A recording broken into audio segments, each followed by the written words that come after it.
Hello everyone, welcome back. Hope you had a very good Onam holidays.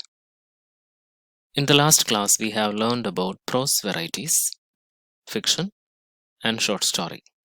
Today, we start with tales. You are familiar with the word tale, right? We use it as a synonym for story. Is there any difference between a story and a tale? Let us see. Tale is a story itself. Then what's the difference? The difference is that a tale will be more imaginative than a story. A tale can be a true event or a fictional event. It can be true or fictional, whatever it is. A tale will be having a clear beginning and an end. For example, there are stories like Once Upon a Time. There are stories which ends like and they lived happily ever after. I don't mean that all stories will be starting with these words. But when it is said that once upon a time, we get a clear beginning. When it ends like and they lived happily ever after, we get a complete closure. So a tale will be having a clear beginning and end. A tale will be made more interesting by adding many interesting and exciting details. For example, Aesop's fables are tales rather than story. You are familiar with Aesop's tales, right? Tales are often very ancient. They are often didactic. Didactic means intended to teach people a moral or a lesson. So you can expect a question like differentiate between story and a tale. So moving on, autobiography. Autobiography is a detailed description of a person's life.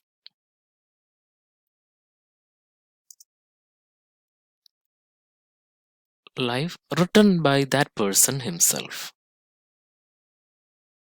He will be or she will be writing about his birth up to the moment in his life he is writing it.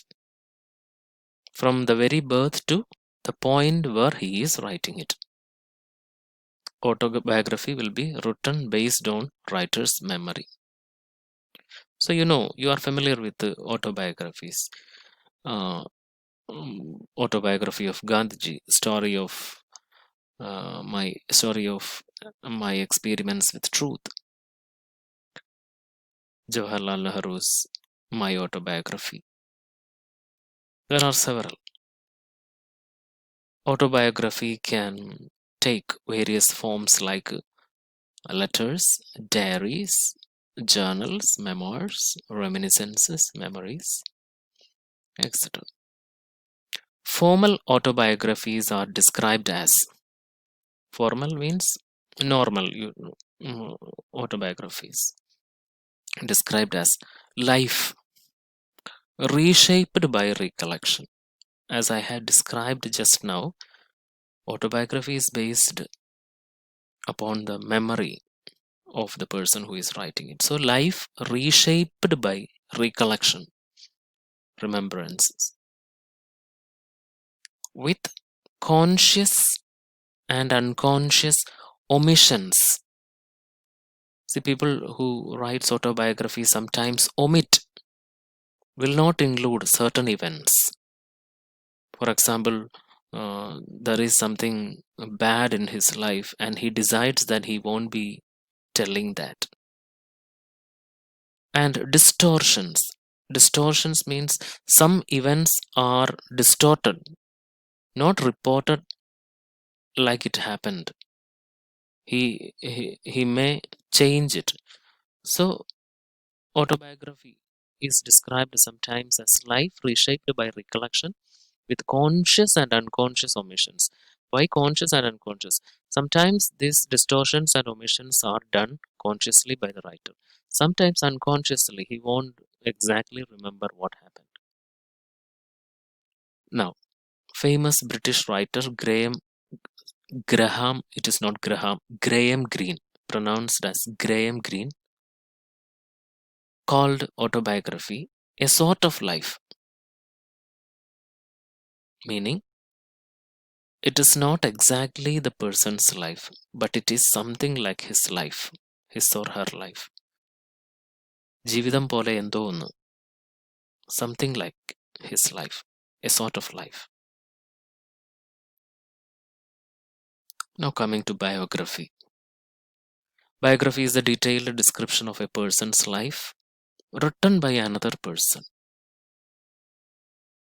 You can always expect a question. Distinguish between autobiography and biography. Autobiography is the life of a person written by that person himself, while biography is the detailed description of a person's life written by another person. See, this is a extract from the textbook itself.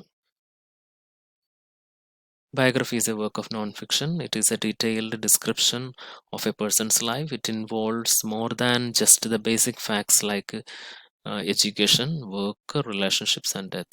It is not just facts like education, work, relationship, and death of this person, but it will try to portray a person's experience of these life events. It will be described in detail. Biography presents a subject's life story, highlights, give more importance to various aspects in his or her life, including intimate details of experience, may include the analysis of the subject's personality. He draws upon all available evidence, including that retained in memory as well as written, oral, and pictorial materials. So, the biographer will be visiting some places, talking with the relatives, friends of the person, and collecting materials, collects diaries or diaries, letters, etc. All these information are used for writing biography. Biography is sometimes regarded as a branch of history. It is something like history. Such Winston Churchill's magnificent life of his ancestor John Churchill, the first Duke of Marlborough, can be read as history, written from a special point of view of Britain and much of Europe during the War of Spanish Succession. So today, biography is sometimes described as a form of history. Winston Churchill has written a biography of his ancestor John Churchill. This particular book is often considered as history of Britain itself or Europe itself because there are many historical facts in it. Yet there is general recognition today that history and biography are quite distinct forms of literature. Here is another possibility of a question. Distinguish between history and biography. This is, history usually deals in generalizations about a period of time, for example, Renaissance. History tells about the features of a particular period, about a group of people in time, in the English colonies in North America, etc., about an institution, monasticism during the Middle Ages, etc. History is that. What is biography? Biography more typically focuses upon a single human being. That is the difference. History is about a group of people. History is about a group of history is about a period. History is about an institution. But biography is about a particular individual. Now, newspaper articles. A newspaper article newspaper articles discuss a current news. It usually appears in general newspapers or in specific topic news magazines.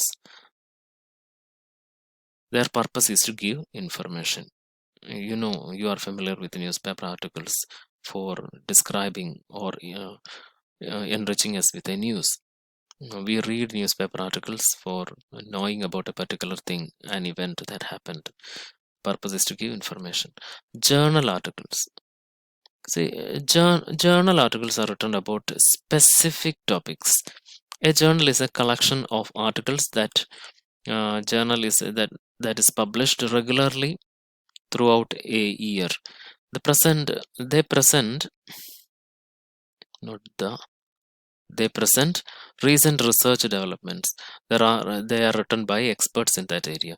So there are journals in English literature. There are journals in commerce, economics, botany, zoology, etc.